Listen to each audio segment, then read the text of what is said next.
From Tampa, Florida, Talk Walk proudly presents The Rocket Man Show.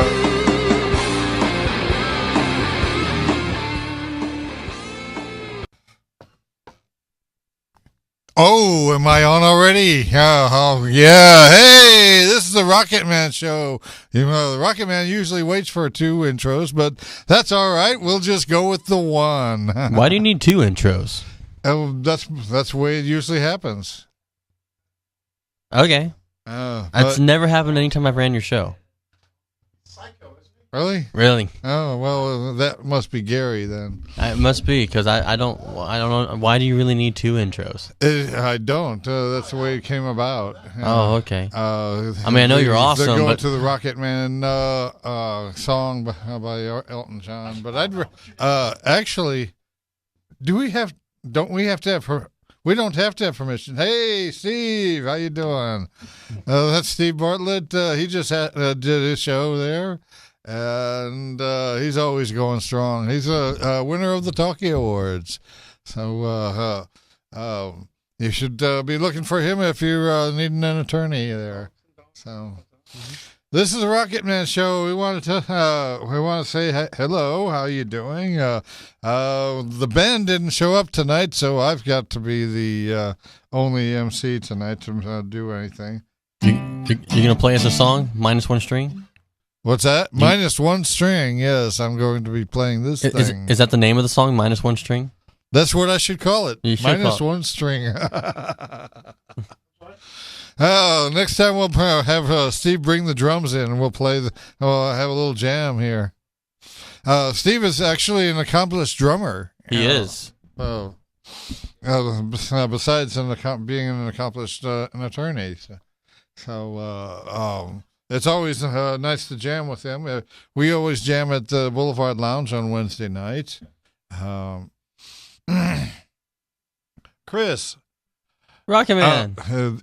Why is it possible that we can play that song by Elton John? Yeah, I've been. Is it because that's the reason why it's less than 40 seconds? No, that's a myth, and that's why I only give you 1 intro as well. Okay. Because every time I've ran your show, I've only let it play up to that point. Well, wasn't it Nolan that said that we could play up to 40 seconds or something? Yeah, and I quickly corrected him. Okay, what can you play a copywritten song? You can play the copywritten song if you have permission to play the copywritten song. Not even 10 seconds? Not even 2 seconds. That's a myth that people have been throwing around thinking, oh yeah, it's cool. And the reason why people have been throwing that around is because a lot of people don't do anything about it. But if someone wanted to get technical and sue somebody, they could. Trust me, I took 2 classes when I was getting my degree in audio production on copyright law, and that was the first thing that they debunked, is that is a 100% truly a myth. You cannot. So I could sue somebody for them trying to take my name for. That's different. That's a trademark. Trademarks are different. Okay. I don't know a whole lot about trademarks, but like when you name something, that would be considered a trademark, not a copyright. Mm-hmm. See, trademarks are used for like the name of something or the brand, or if you have a certain logo. Copyrights are usually used for like film, for photographs, and for music, and for sound. And then you have patents, which are used for different ideas, for like software, an invention, something along those lines. Okay. If that makes any sense. Yes. Or dollars. Sometimes it does make dollars if you get the right royalties. So, are you saying that I'm going to have to get a copyright on my name? Or? No, if you want to, you can get a trademark for your name, so that way no one uses your name. Okay. And that way you're protected there. Well, it's already my email address, so.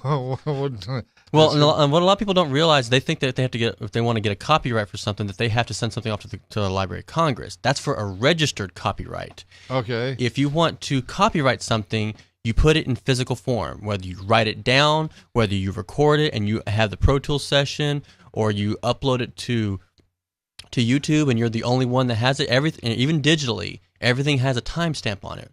Once you put something in physical form, it's copywritten. Once you So- send it to the Library of Congress, it's registered as a copyright. So I can just take and write the name of my show Right. and put it in the mail and send it to myself. That's a poor man's copyright. Yeah, I even do that sometimes. Would that work?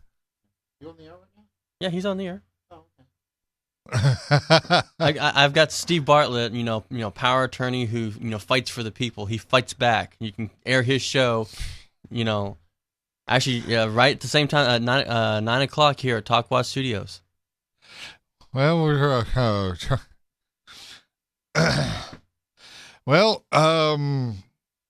I've seen others with that have the same name, on the internet. Are you taking off? So you've seen people with the same name, the Rocket Yeah. Man, spelled the same way that you do it. Yes, Okay. So but I did mine a lot longer. okay. So then you would have to show some kind of proof that that's your name and that you did it first before anybody else. Would it matter? It wouldn't matter if it was just my email address, would it? No, because that's different.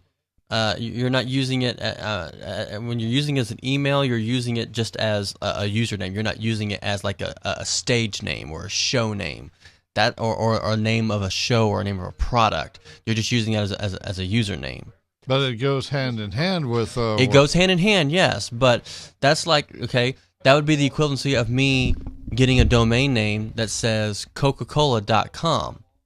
I can go out and create a domain name that says Coca-Cola.com if it's not being used. Coca-Cola can't sue me for that. They can buy it from me. In fact, there was a kid who actually bought the domain Coke.com, COKE.com, as soon as their subscription to that domain name ran out. And so whenever Coca-Cola went to go renew it, they couldn't, and they had to go to this kid and say, "Hey, that's our domain name. How much do you want for it?" And he said like some ridiculous number of like $5 million, and they paid him. Damn.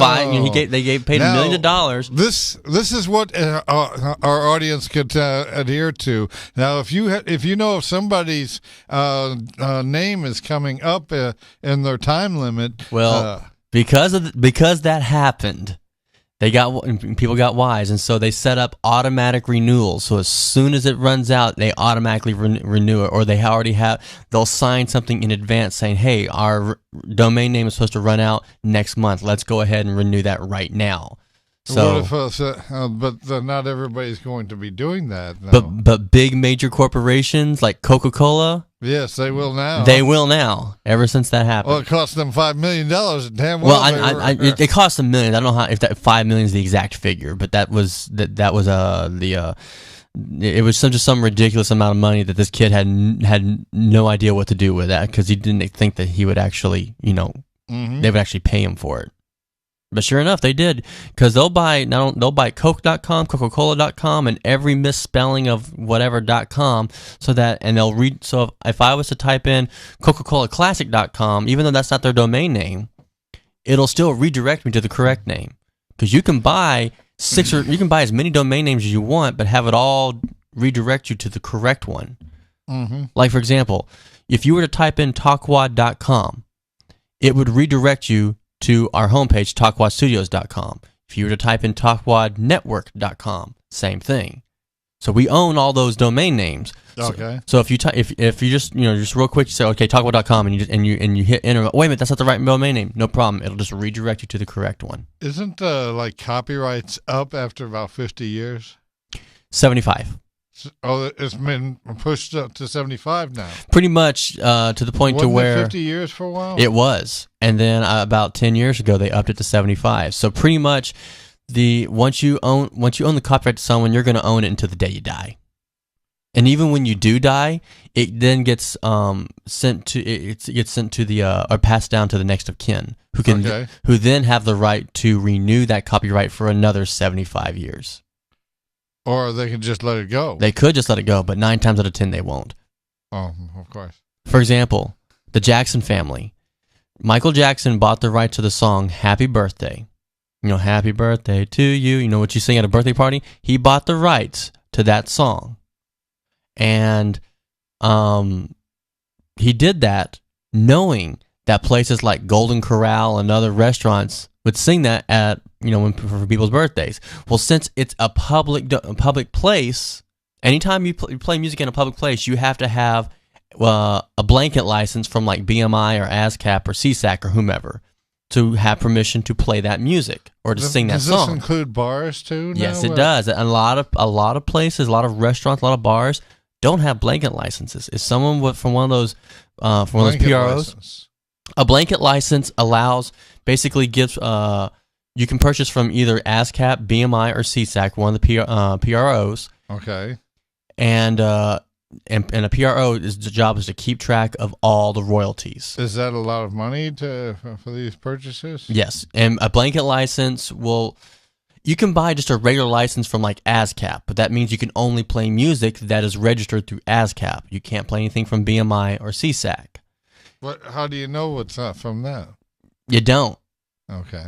You have to research it. You have to research it. So it's a lot easier. You can just to go to them and say, hey, give me a blanket license. A blanket license allows you to play music from any of the PROs. Okay. So that way you're covered. I have no idea, but I know it's a substantial amount of money. Can you... But if somebody from one of those PROs decides to show up at a bar and go up to the owner and say, hey, do you have your blanket license? And they say, oh, no. Oh, well, this is a ASCAP song. Do you have your ASCAP license? Well, no. Oh, okay. So I need a list of every song that you've ever played here, and we're going to fine you for every single one of them. And if you don't produce that to us, then we'll send you a subpoena and make you do it in court. Okay. Yeah. Maybe you can find out some of this information for us? Sure. If you don't mind. I've got like 4 or 5 textbooks at home from when I took these classes that talk all about it.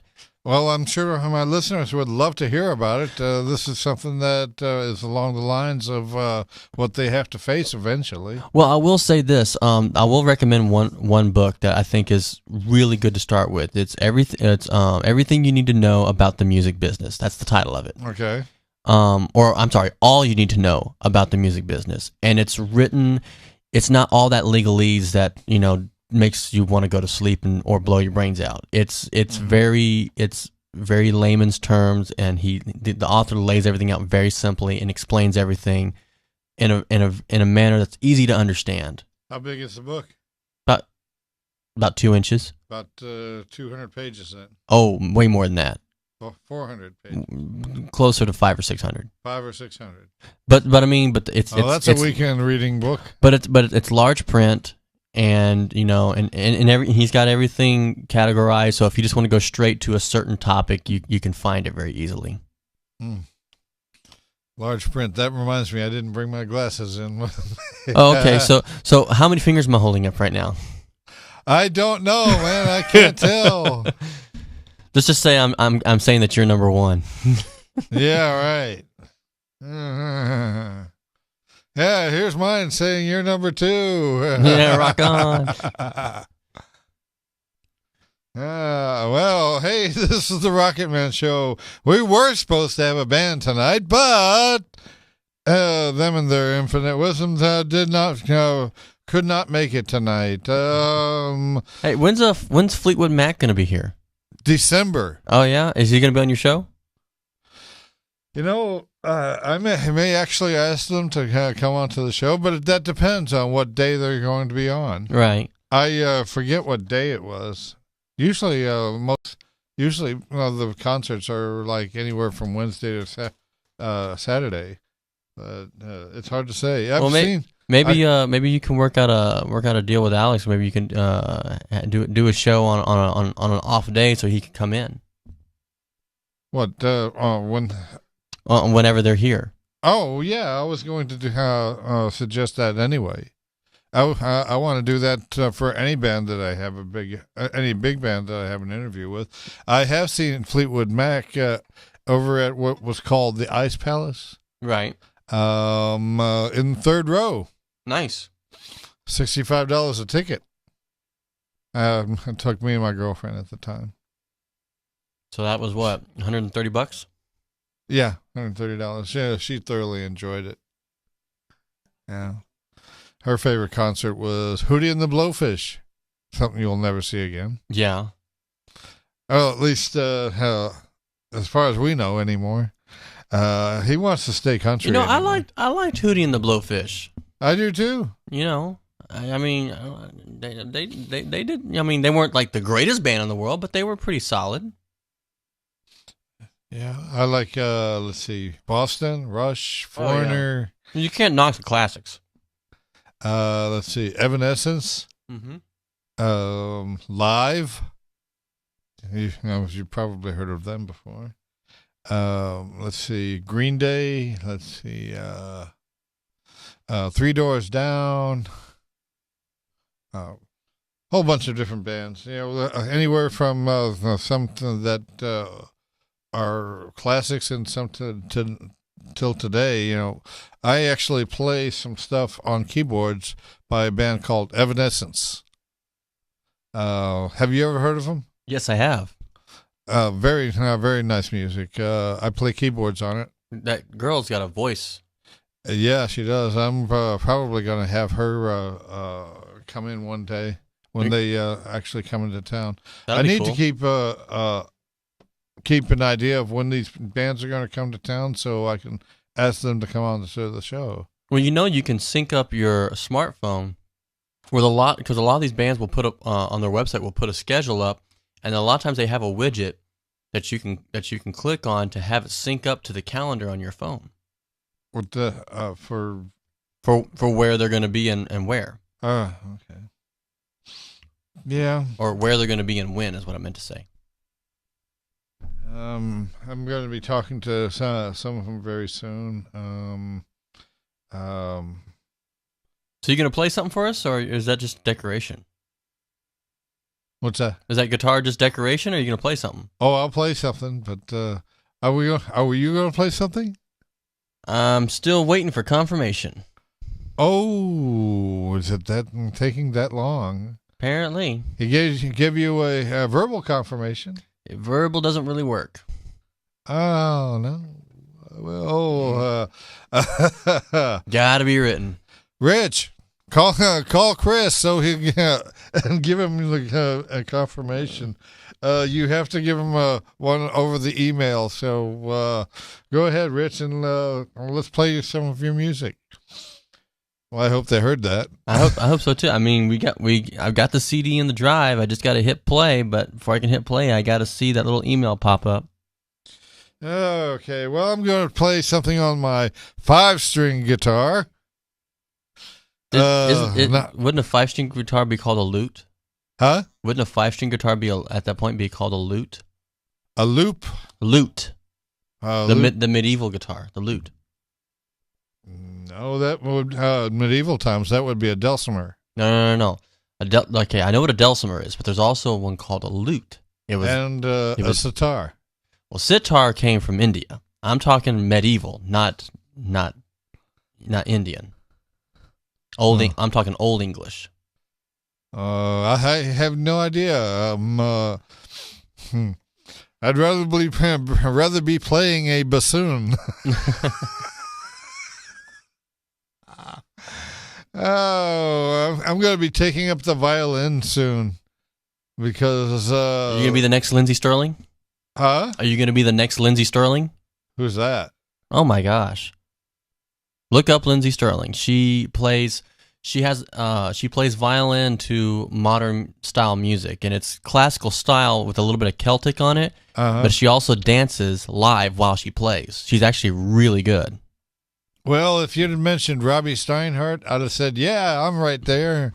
Yeah, no, Robbie Steinhardt's good too, but you get a chance, check out Lindsey Sterling. Or, who was that? Let's see, Charlie Daniels? Mm-hmm. He used to be quite the violin player. You gonna do some Devil Went Down to Georgia, maybe? Yeah, that's one of them. Yeah. Another one is where he's pulls up to a bar and talks to this woman with green teeth. Okay. Do you remember this song I'm talking about? I don't think I'm recalling that one. Green teeth, huh? Yeah, green teeth. I got one word for her: scope. Yeah, Scope's green too. Yeah. No, you get the blue. You can kind of get the kind that's blue. They've also got clear stuff. They've also got some scope that's purple now too. Mm-hmm. Or Listerine. Actually, I can tell you about a little experiment that my junior high did on mouthwashes. Oh, I can just imagine. Well, what happened is we used various brands, Listerine, Scope, Levoris, and one other one. And do you know which one came out on top? Take a guess. Scope? Scope came out on top. Usually people pick Listerine for that. Well, Listerine's more about killing germs than freshening your breath. Yeah, but it doesn't kill the germs like Scope does. I'm just saying. Of course, that was back then. You know, they've changed stuff since then. They've improved the formulas. Yeah. So it may be something completely different by now. Could be.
Just jamming on a little here on the Rocket Man Show. Less one string, the E string. Most of your guitars have two E strings. One, a lower one and a high one. No, this one didn't smoke pot today, so we don't have the high one today.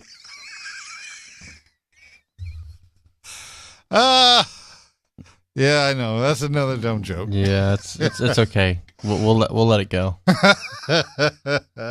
Just this one time, though. Well, we can tune a guitar, but we can't tune a fish. Oh, yeah, we're going back to that. Another lame one. And yes, We are advertising Mountain Dew again today. Uncompensated Mountain Dew commercials here, yeah. I would shock if Pepsi Cola would actually send me a check for just featuring their product here on my show. Well, right. If they saw it right now, they'd be going, "Why is it a different color?" Huh? If they saw it right now, they'd be saying, "Why is it a different color than normal?" Well, because I represent the rock and roll industry here in Tampa Bay, and I also have myself appearing on other shows as well. Well, no, I mean I meant the color of the Mountain Dew. Looks fine to me. It's not. Looks milky. Oh, is that what it looks like? It doesn't look like its normal green clear self. It doesn't look transparent. Nah, that's because it's translucent. It's not translucent. It's not opaque. It's just, it looks milky. That's because it's a Mountain Dew cocktail. Really? And what exactly is, part of this cocktail? The cocktail being that it is half Mountain Dew and half orange juice. So it's not just a screwdriver. It's like a power screwdriver. It's a Power Dew. It's a Power Dew? Yes. So you get your caffeine and your vitamin C. Yes, I get my vitamin C and caffeine. Yeah, so I can be ready for anything on the Rocket Man show.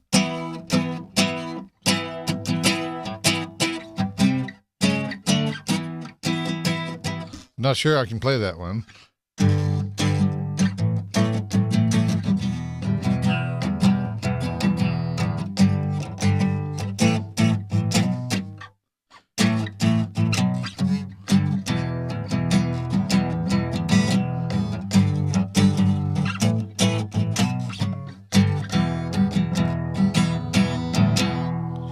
Now, if I play something on this show, original, does that mean I have the copyright?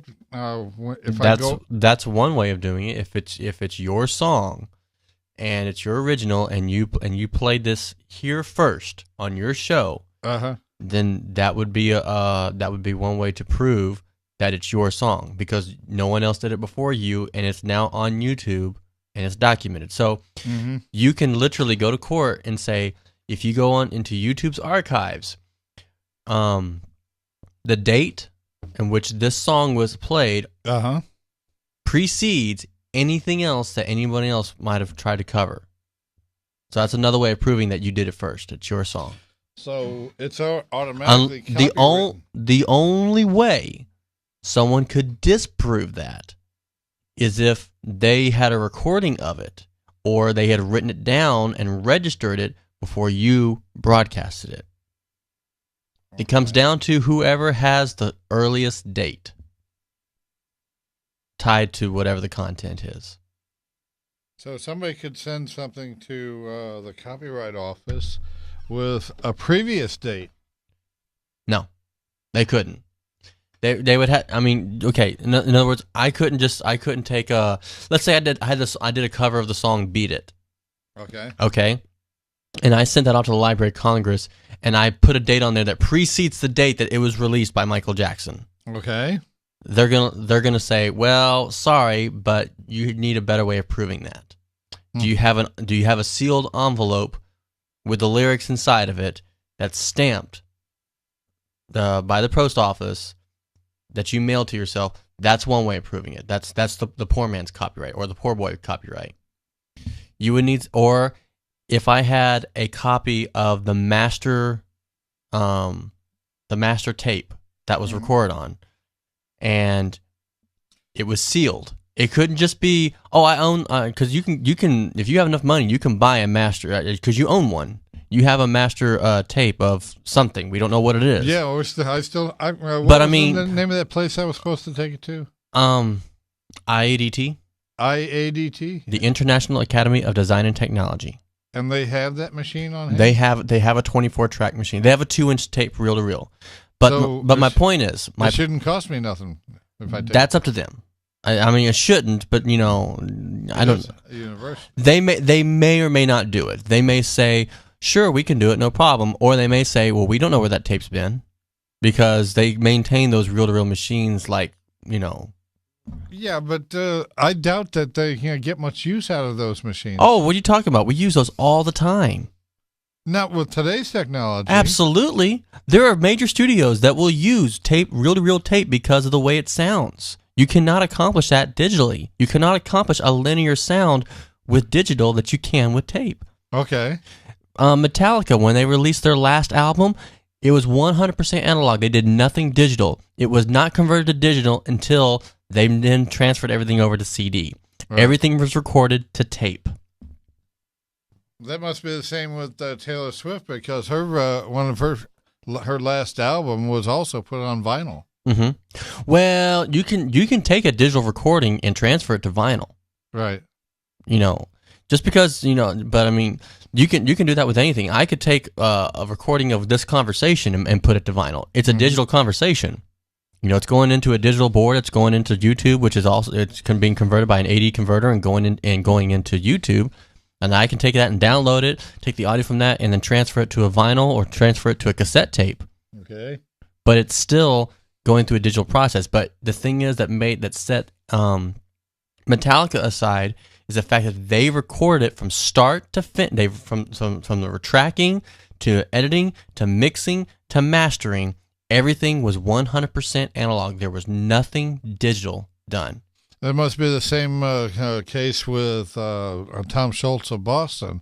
He don't like digital at all. Most of the major artists don't, or most of the good artists that know what good sound is doesn't. Well, because analog has got much warmer tones to it, and but my point, as far as getting back to the thing we were talking about, because we're getting off track and we're running out of time here, is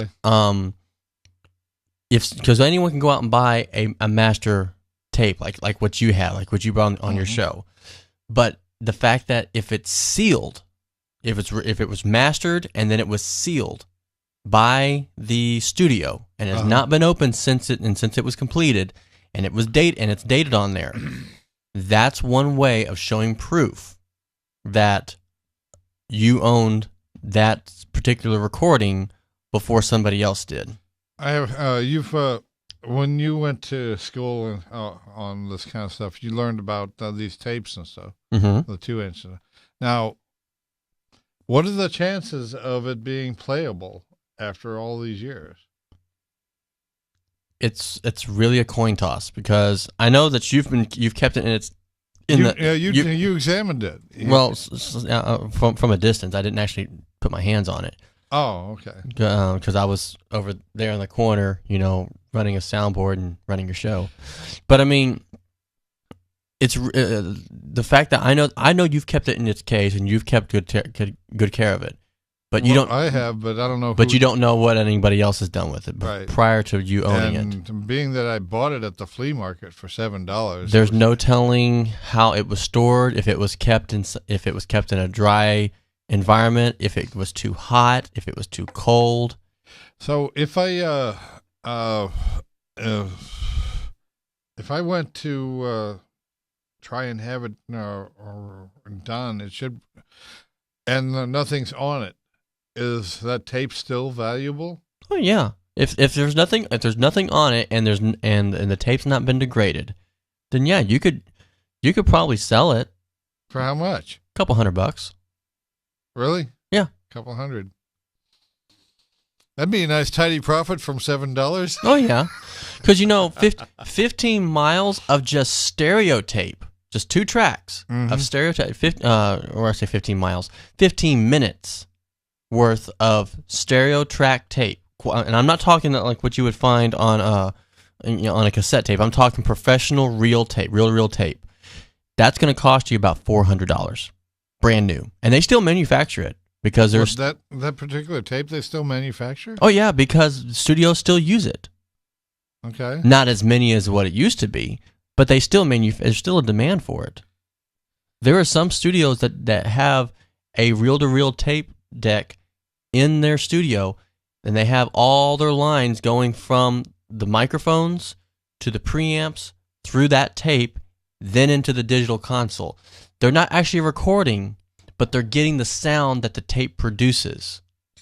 Now, if you were to speculate, that this tape was recorded in Nashville, there's a good possibility that it was recorded by somebody famous. I'm not going to say good possibility because a lot of people go through Nashville.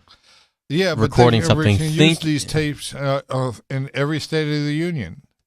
I'm sorry? They used in every state. Right, but my point is, just because it was recorded in Nashville doesn't necessarily mean that it was somebody famous, because a lot of fly-by-night artists go to Nashville thinking that that's where the professionals get recorded, and then they don't amount to a hill of beans. But being that it is recorded in Nashville, I have a better percentage of it being recorded by somebody that was famous. I will say you do have a slight advantage, but it's not. I don't think it's gonna be that significant. But it's just, dude. It's like buying a lottery ticket. You don't know until you scratch it. What if it was from Movie Track? I don't know. Likely, huh? I don't know. It's a crapshoot, man. I really don't know. It could be anything. It could be nothing. It could. Do you know it could be if all you know, it could be a calibration tape. What's a calibration tape? A calibration tape is basically on every single track. It's a man saying the following tone will be at 20 hertz for 30 seconds. Please stand by, and then it plays a tone at 20 hertz for 30 seconds so that you can dial in the calibration for the tape, get all the heads lined up, and get the frequencies lined up and everything. And those tapes are fairly expensive, but they're extremely valuable to engineers because it allows them to properly dial in and calibrate the heads, every single head, on a reel-to-reel tape deck. But this tape says it's a master. That doesn't necessarily mean it's not a calibration tape. Ah, okay. It could be the master of a calibration tape, or it could be, it could be the master of what they use to copy calibration tapes with. So a calibration tape wouldn't be worth much of anything. No, it's still worth something. Mm-hmm. Yeah, like I said, even if it was just a blank tape, it's still worth a few $100. Do you know what their hours are at this school? No, I haven't been back over there since I graduated. To be honest, I take it back. I've been back over there once. Okay. To turn in my last bit of paperwork for my internship, but that's been. In fact, I have to go back there and find out why I haven't gotten my degree in the mail yet. I almost answered an ad for as an intern for, say, 98 Rock. Mm-hmm. I could have went there as an intern. That'd have been cool. Well, we're running out of time here. Oh, how much time do we have left there, Chris? We're actually over by 8 minutes. We're over? Yeah, I'll let you go on a little bit longer since we started a little later. Thanks to Chris, here we get to slide. We get to slide on the and I was trying to get Rich to give him a chance to get to send me some confirmation so we can maybe get at least one of his songs in, but I still don't have anything. You can't even just do one song, even after he told you over the phone? But I don't know, dude, because what if, let's say, what if I play this song, so okay, sure, I'll let it go, and then come midnight, I still don't have something from him, and then YouTube says, hey, you don't have permission. Oh, yeah, I do. Oh, wait, but that's the wrong date. Okay. I know, dude. I know copyrights can be a pain in the neck sometimes, but... Yeah, especially since I've played all of those CDs on here anyway. That was before I came on board. Uh-huh. And then because a lot of the myths that I hear about copyrights, I was hearing them here. Like, wait, no, that's not true. You can't do that. Okay. So it's the common misconception. A lot of this stuff I didn't even know. I thought you could play like 30 seconds of stuff, and then I took those classes and found out how wrong I was. So are we going to toss away that one intro of mine? Probably. The one of that was the one that Alex picked. Yeah. Well, that was he did that one. Yeah, I know. But you know what? You got the other stuff on there that's I don't think is owned by anybody. I was going to change it to Def Leppard. You know how they have that one song, that Rockit Man. Yeah. I guess I'm going to have to come up with my own little jingle. Well, you are a musician who does write music. I mean, come on, man. I mean, just picking somebody else's stuff is kind of lazy. You gotta admit, that's a little lazy, man. Yeah. Well, you know what I've got to work with these days for recording? Stingray Studios? No, an ADAT.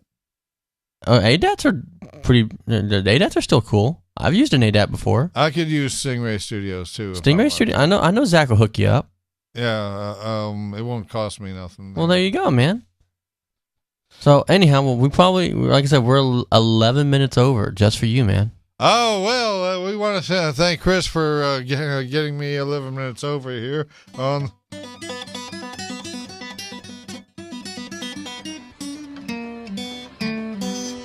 For the Rocket Man show. This is an unusual Rocket Man show because the guests didn't show up, and we were having great conversations with Chris about copyrights and everything above for something like that, and ASCAP. You have to know these things if you're going to have a bar to run. Some music that the musicians that you have come in to play for you, they got to pay ASCAP or whoever. I wasn't aware of that for the longest time. Yeah. How long has that rule been in effect?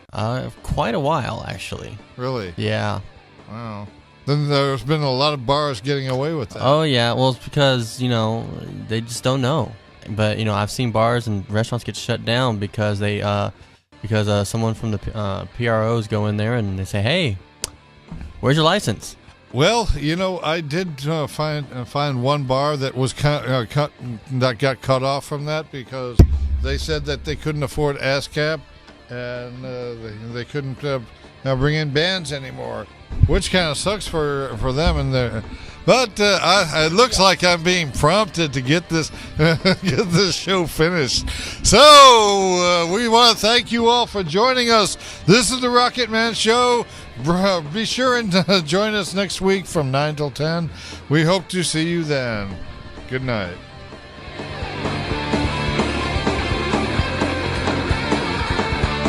You've been watching the Rocket Man Show on Talk One Network in Tampa, Florida.